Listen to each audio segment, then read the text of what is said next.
Il-pjan ta' investiment tal-Unjoni Ewropea se joffri 315 biljun euro fuq 3 snin bilan li jinħolqu investimenti pubbliċi u privati. Dan huwa pjan li se jitmexxa permezz ta' sħubija bejn il-Gvern u l-privat u s-sem tal-European Investment Bank. L-Istati membri tal-Unjoni Ewropea kienu mitluba jipproponu proġetti min-naħa tagħhom u pajjiżna se jkun qed jikkompeti għal dawn il-fondi permezz ta' 5 idejat. L-ewwel proġett huwa l-bini tal-breakwater f'Marsamxett, proġett li jiswa 140 miljun euro fuq perjodu ta' sentejn. It-tieni proġett huwa l-kostruzzjoni ta' mitja rurali f'Għawdex li jiswa 14 miljun euro fuq sena.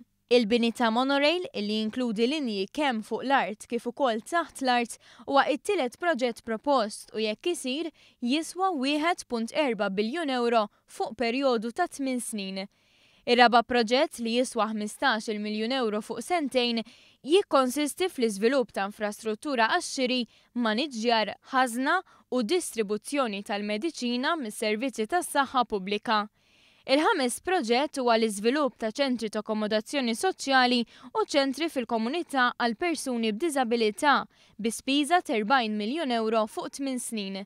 Barra minn hekk hemm ukoll il-proġett ta' infrastruttura illi joħloq aċċess wireless għall-internet minn kull imkien. Is-Segretarju Parlamentari għal Fondi Ewropej u l-Presidenza Ewropea 2017 Ian Borg qal li dawn il-proposti għadhom fi stadji preliminari ħafna.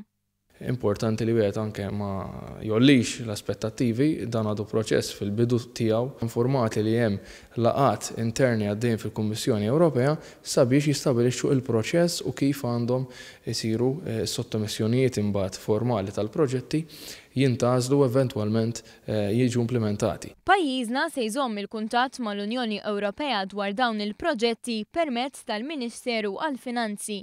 Ir-rapport ippubblikat mill-Unjoni Ewropea jinkludi madwar 2000 proġett minn madwar l-Ewropa kollha u flimkien dawn il-proġetti jammontaw għal 1.3 triljun euro.